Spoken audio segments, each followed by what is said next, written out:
First question. A new behavior is learned but not demonstrated until reinforcement is provided for displaying it. This type of cognitive learning is known as option A, social learning, option B, insight learning, option C, latent learning, option D, modeling. Question ഇതാണ്.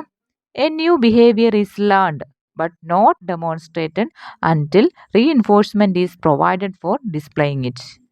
ഒരു പുതിയൊരു behaviour ഒരു വ്യക്തി പഠിക്കുന്നു, എന്നാൽ അതെന്ത് ചെയ്യുന്നില്ല, പുറത്ത് കാണിക്കുന്നില്ല. എപ്പോൾ വരെ? ഒരു റീഇൻഫോഴ്സ്മെൻറ്റ് അല്ലെങ്കിൽ ഒരു മോട്ടിവേഷൻ കിട്ടുന്നത് വരെ അയാൾ പുതുതായിട്ട് പഠിച്ചിട്ടുള്ള ആ ബിഹേവിയർ എന്ത് ചെയ്യുന്നില്ല, ഡിസ്പ്ലേ ചെയ്യുന്നില്ല. ഇത്തരത്തിലുള്ള കോഗ്നിറ്റീവ് ലേണിങ്ങിനെ എന്താണ് പറയുന്നത് എന്നാണ് question. Option A social learning, option B insight learning, option C latent learning, option D modelling. Correct answer latent learning ആണ്. കറക്റ്റ് ആൻസർ ലാറ്റൻറ്റ് ലേണിംഗ് ആണെന്ന് നമുക്ക് മനസ്സിലായി. ബാക്കിയുള്ള ഓപ്ഷൻസ് എന്തൊക്കെയാണെന്ന് നോക്കാം. ആദ്യത്തെ ഓപ്ഷൻ സോഷ്യൽ ലേണിംഗ് ആണ്. എന്താണ് സോഷ്യൽ ലേണിംഗ്? ഈ സോഷ്യൽ ലേണിംഗ് തിയറി ഡെവലപ്പ് ചെയ്താരാണ്? ആൽബർട്ട് ബന്ദൂരയാണ്. ഈ ഒരു തിയറിയിൽ എന്താണ് പറയുന്നതെന്ന് വെച്ചാൽ, peoples learn by observing and imitating others.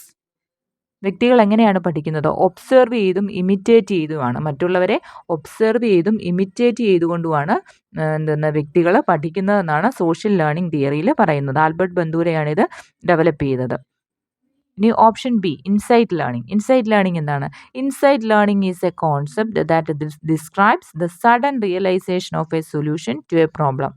ഒരു പ്രോബ്ലം തന്നു കഴിഞ്ഞാൽ അതിന് സഡനായിട്ട് പെട്ടെന്ന് അതിനൊരു റിയലൈസേഷൻ, അതിനൊരു സൊല്യൂഷൻ കണ്ടുപിടിക്കുക എന്നുള്ളതാണ് ഇൻസൈറ്റ് ലേണിംഗ് എന്നതുകൊണ്ട് ഉദ്ദേശിക്കുന്നത്. ലാറ്റൻറ്റ് ലേണിംഗ് നമ്മൾ പറഞ്ഞു, ഒരാളുടെ സബ് കോൺഷ്യസ് മൈൻഡിൽ എന്ത് ചെയ്യുന്നു, ഒരു ഇൻഫർമേഷൻ ഉണ്ട്. ആ ഇൻഫർമേഷൻ എന്ത് ചെയ്യുന്നില്ല, പുറത്തേക്ക് കാണിക്കുന്നില്ല. എപ്പോൾ വരെ? ഒരു റീഇൻഫോഴ്സ്മെൻറ്റ് അല്ലെങ്കിൽ ഒരു മോട്ടിവേഷൻ കിട്ടുന്നത് വരെ എന്ത് ചെയ്യുന്നു, അത് ആ വ്യക്തിയുടെ ഉള്ളിൽ തന്നെ ഒളിഞ്ഞു കിടക്കുന്നു. ഇങ്ങനെയുള്ളതിനെയാണ് ലാറ്റൻറ്റ് ലേണിംഗ് എന്ന് പറയുന്നത്, അല്ലെങ്കിൽ ഒളിഞ്ഞിരിക്കുന്ന പഠനം എന്നൊക്കെ പറയാം. ലാസ്റ്റിലത്തെ ഓപ്ഷൻ മോഡലിംഗ് ആണ്. People learn by observing and imitating others without direct experiences of the consequences of their actions. Modelling കൊണ്ട് എന്താണ് ഉദ്ദേശിക്കുന്നത്? ഇതും ഒബ്സർവ് ചെയ്യുകയും ഇമിറ്റേറ്റ് ചെയ്യുകയാണ് മറ്റുള്ളവരെ. എങ്ങനെ? Without direct experiences. ഡയറക്റ്റ് എക്സ്പീരിയൻസിലൂടെ അല്ലാതെ മറ്റുള്ളവരെ ഒബ്സർവ് ചെയ്യുകയും ഇമിറ്റേറ്റ് ചെയ്തുകൊണ്ടും പഠിക്കുന്നതിനെയാണെന്ന് പറയുന്നത് മോഡലിംഗ് എന്ന് പറയുന്നത്.